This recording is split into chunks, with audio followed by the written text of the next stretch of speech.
Aujourd'hui, je voudrais vous raconter une histoire assez particulière. Celle d'un monde imaginaire qui, d'une certaine manière, a influencé des millions de joueurs à travers la planète. Un univers que vous connaissez peut-être sous le nom de Forgotten Realms ou Royaumes oubliés. Ce qui rend cette histoire fascinante, c'est qu'elle commence bien avant l'invention du jeu auquel elle est associée, et c'est précisément ce paradoxe temporel qui mérite qu'on s'y attarde. Installez-vous confortablement, je vais vous raconter comment un enfant a créé, sans le savoir, l'un des mondes les plus emblématiques de l'histoire du jeu de rôle.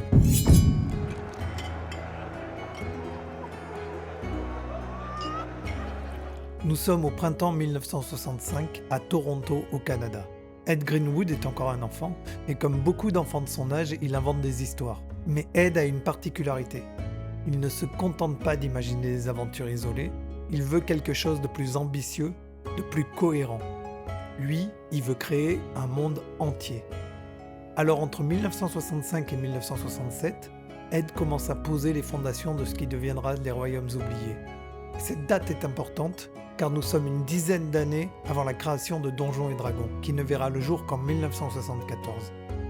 Ed Greenwood s'applique alors à créer un décor cohérent, un lieu où chaque événement aurait des conséquences, où l'histoire d'une ville influencerait celle d'une autre, où les personnages laisseraient une empreinte durable.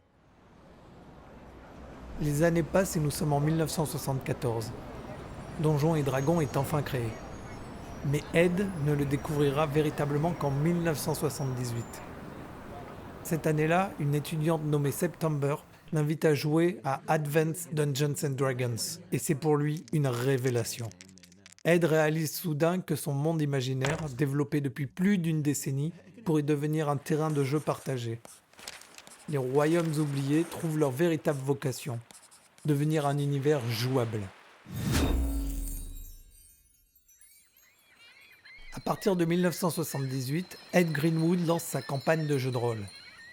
Il commence par une aventure à Waterdeep, puis crée un groupe qui deviendra légendaire dans son cercle d'amis, les Chevaliers de Mithranor, basés dans la région de Shadowdale. Et c'est là que quelque chose de remarquable se produit. Les joueurs d'Ed ne sont pas satisfaits par les réponses vagues. Ils veulent des détails. Beaucoup de détails.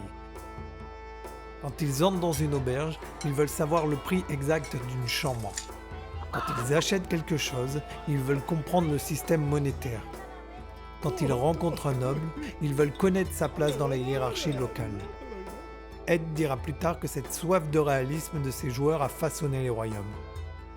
Il voulait que l'univers paraisse authentique, crédible. Pendant 7 années, de 1978 à 1985, Ed remplit méthodiquement des cahiers de notes.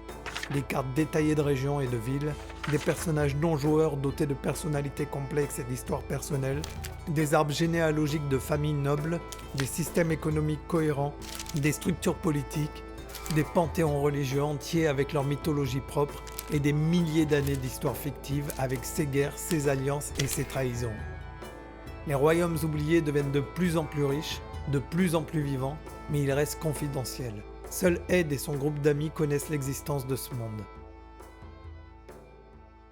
En 1979, Ed Greenwood commence à collaborer avec Dragon Magazine, la publication de référence des joueurs de Donjons et Dragons.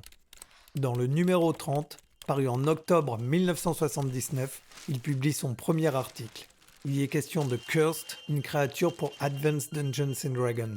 C'est la première fois qu'un fragment des Royaumes oubliés apparaît publiquement, mais personne, à ce moment-là, ne réalise qu'il s'agit d'une pièce d'un puzzle beaucoup plus vaste.